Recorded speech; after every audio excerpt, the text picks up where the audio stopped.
We've taken a much more easy to use, easy to purchase, easy to implement approach. Now, the downside to some of that is like we're more on the cost effective side than the major expensive solutions. But for us, we've set the product up. Our baseline tier is actually a self sign-on tier. So anybody in the world can swipe a credit card, start using like within minutes versus it's going to be a 6-month implementation. So for us, the buying cycle is actually pretty typically like sub 30 days. We know pretty quickly after 30 days, if we're chasing somebody from a sales cycle, they're not going to become a buyer. That's just standard. But for us, like it's a pretty short, quick, implementation, easy to wrap your head around like where the value add, or if you don't see value add, you can recognize that pretty quickly. So for us, it's a pretty quick, effective, purchasing cycle, buying cycle, implementation cycle.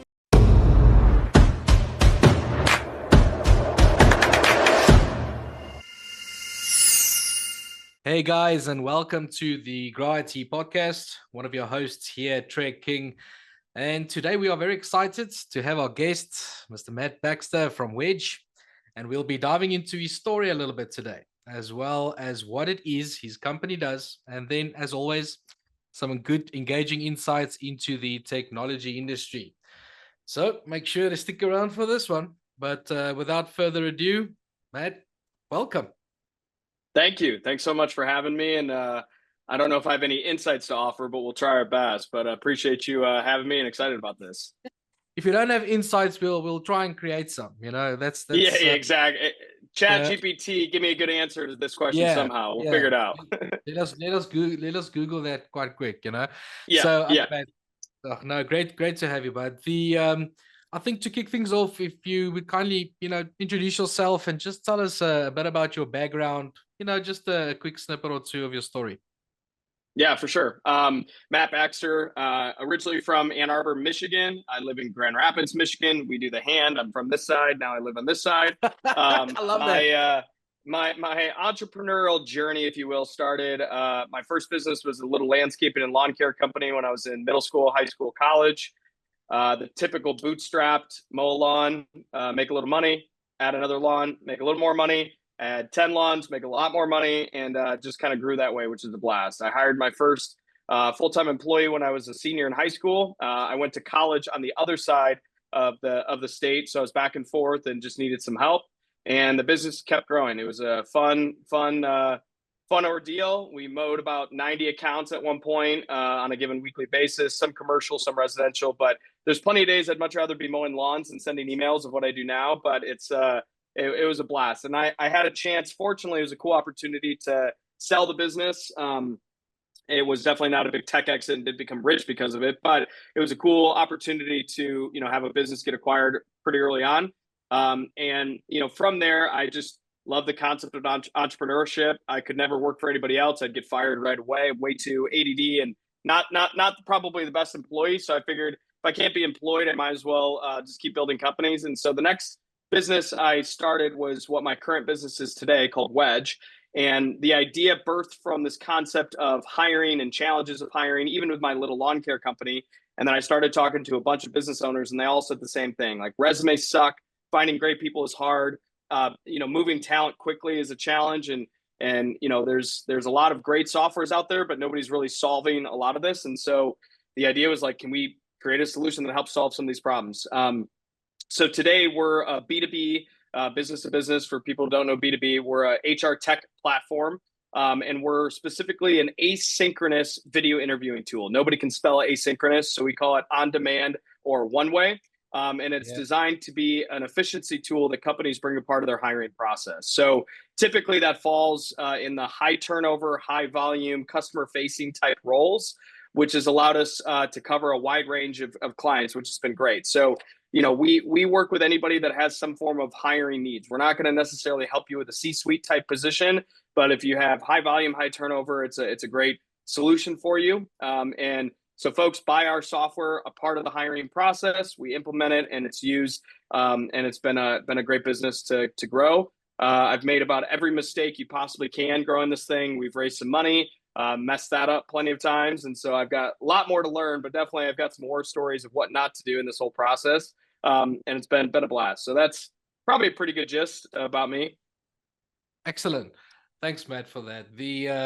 I can personally relate with you when it comes down to, raising money, things not working out, starting again, raising money, getting things sorted out until find the right mix, right? And obviously we all learn along the way. So I can fully relate to that.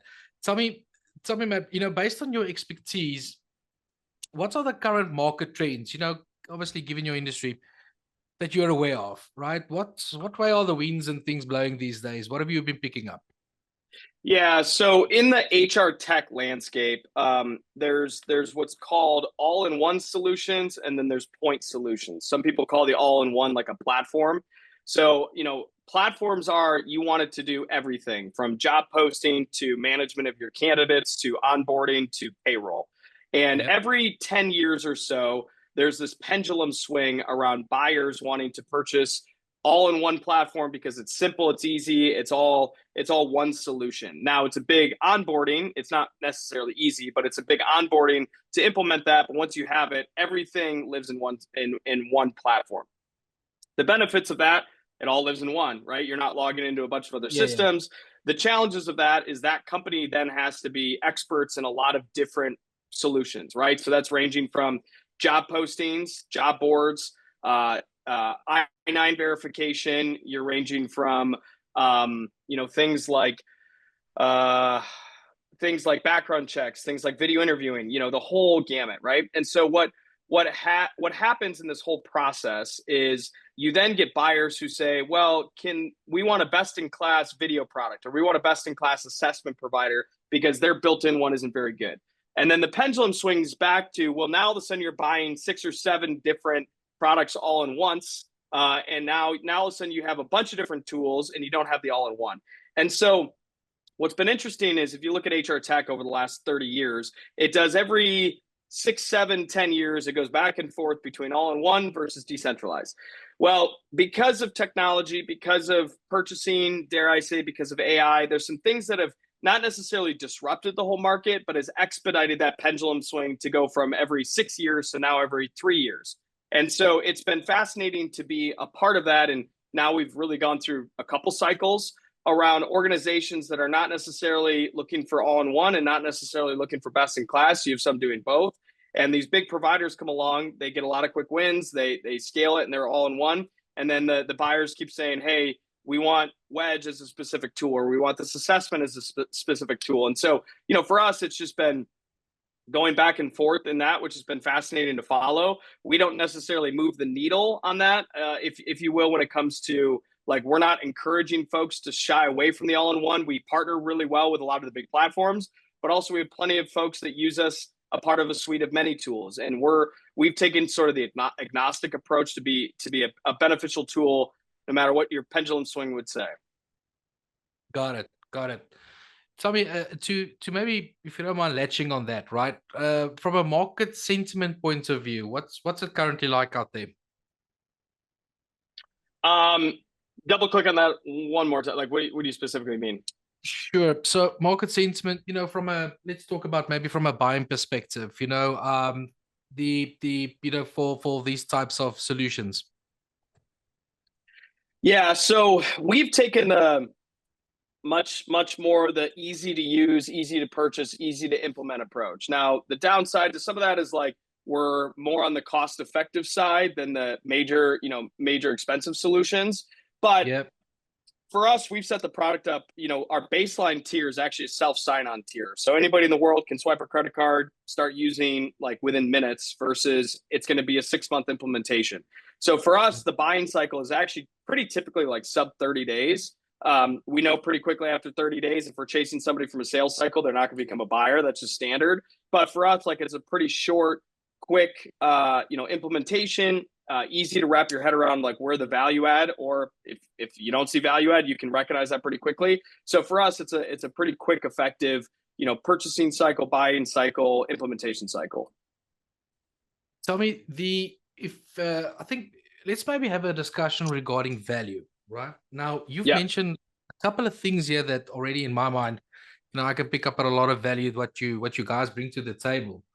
Out of just from your side, out of your own words, what would you say is like the most significant value that that Wedge and yourself, that you guys basically bring to other businesses?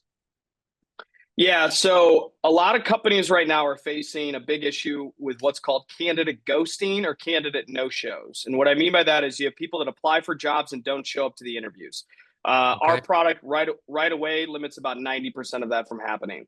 The second Well, issue is yeah, it's a big prop that definitely that's is big, valuable man. to a lot of organizations. Yeah, it's helpful. The other one is, your standard time to hire for most jobs is about 60 days from posting to shows up on the first day.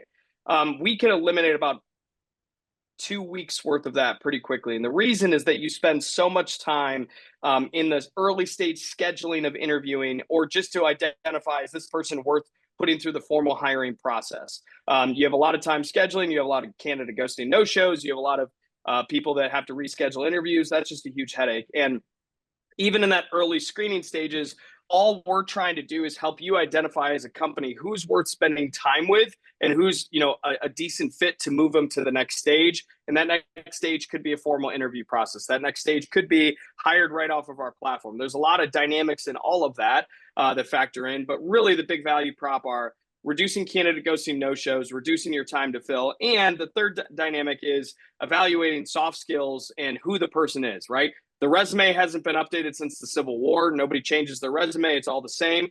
And so for us, there's much more value in how somebody communicates, how somebody answers questions. And so we're able to provide organizations with tooling that allows them to do that quicker, more efficient, more effective, and involve multiple team members when otherwise you wouldn't have had the time to do that. Yeah, that's excellent value, man. Uh, is there maybe like obviously can't without mentioning names, but like companies that you can maybe give an example of companies that since they maybe had already some, don't want to say, maybe it might be that they had a legacy system or they had some other sort of supplier or SaaS product, that you guys maybe took over from, and then just like differences that they've seen and better results that they got, obviously making use of you guys. Yeah, what's interesting is we typically are like a 0 to 1 buyer, meaning people have not used our sort of technology most of the time. It's not necessarily uprooting a current platform. It's much more like we've never used software like this and we want to use it for the first time. Now, there's certainly some exceptions to that, but really what we're competing with, if you will, is like the phone screen, or we're competing with the traditional 1 or 2 HR people who they're scheduling all the interviews, they're reaching out to candidates, they're trying to get them to come into the interview. And our technology is typically the first time they've ever used our software is the typically type of, excuse me, our software is typically the first time they've used any form of asynchronous or one-way video interviewing. Got it.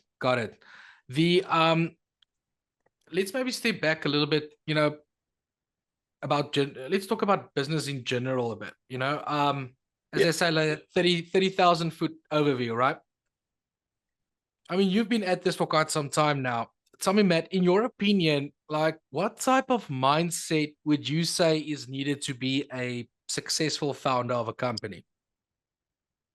You probably don't want to hear the answer to this, but I'll give it anyways. You really need to be a cockroach. And Yeah. I think we always think about like, oh, all of these founders out there, guys or gals, are lions, right? They're alphas. They're all these like very skilled intelligence. And I think there's a lot of great examples. But I think for the average idiot like myself, it's just like it's not giving up. It's, and that's easy to say, but like, it's certainly, you got to take enough at bats. You got to survive long enough to get the opportunities that then help your business flourish like crazy. And that's super important to myself. And that's something that I think has allowed us to weather a lot of storms, is that like, you just can't kill me. There's nothing an investor can say. There's no that a client can tell me. It's just, we're going to keep powering through and we're going to keep succeeding no matter what. And if that's going to look ugly for a period of time, so be it. Because I know on the other side of that, there's going to be an opportunity we never expected or never saw. And so I think really, if you're a founder out there or considering founding a company, I think it's just like powering through however you possibly can to live to see another day. And on the other side of that other day is another opportunity that you had no idea you were about to get. And so for me, like, I just have to remind myself of that, where there's plenty of days I don't want to get out of bed. There's plenty of days that I hate what either we accomplished or didn't accomplish or didn't get done or wanted to get done and it didn't go as planned. And some of it's just like, you just gotta see it through. And we're in a cycle of the last 6 months, like opportunities that were fostered 3, 4, 5 years ago are starting to now bear fruit. And some of that just freaking takes time and it sucks. But that's what you got to do in order to see these things through. I'm thinking now the next book you're gonna write must probably the title. I've got a title for you, Matt. How to be a cockroach, right? That's it, man. It's just being the cockroach. You're not gonna be pretty. It's not gonna look good, but you just survive to see another day. That's it. Yeah. So we have a lot of listeners that's talking about the younger crowd now, of entrepreneurs obviously wanting to get into this space and want to make a name for themselves, or even those guys working at a company and obviously trying to pivot and get to a place where they go up the ranks, right? So are these some of, what would you say are some of the most important things, like what you've learned in your career that's that you're willing to share? Ask for help. Live to see another day. You're not the smartest person in the room, nor you should be, but also believe in yourself more than you should. And I at times have been surrounded by, private equity guys, investment bankers, VCs, and it's all the Wild West. Anybody thinks there's a book on how you do this thing. Like that's where at the end of the day, there's not. And you just got to believe in yourself enough to be like, I have a seat at this table. I built something that's got value. And I think that even further step back to that is like, I, for a long time, was so biased with my own bleeding intention of how this thing should shake out. And now I've learned, like, our customers see value in our product in ways that I never could have imagined. And I need to be able to hear that, receive that, double down on that, direct our employees, direct our development, direct our marketing efforts to what the value that customers are seeing. And it's actually, solving problems. It's not launching a business because I want to be a business owner, because there's way faster ways to make money. Trust me, there's way faster ways. And so, but where there is so much opportunity is actually solving business problems for folks and creating solutions or services that allow you to do that. So I think no matter what age you are, if you're 15 and you go knock on somebody's lawn and they're paying $40 for a lawn and you come in and say you're willing to do it for 35, there's an opportunity there. All the way to HR software where it's, yeah, there may be other technologies like ours out there, but we're going to be the best, the easiest to use, the easiest to implement. And if we're doing what we said we were going to do, that's going to provide value to not just one customers, but thousands of customers. And that's where I'm spending all my time is reminding myself, like, at the end of the day, we need to solve problems. And as long as we're solving problems for folks, there's more opportunity than you could ever imagine. Yeah, man, that's good advice. That's sound advice right there. Tell me, Matt, where can the listeners get hold of you guys?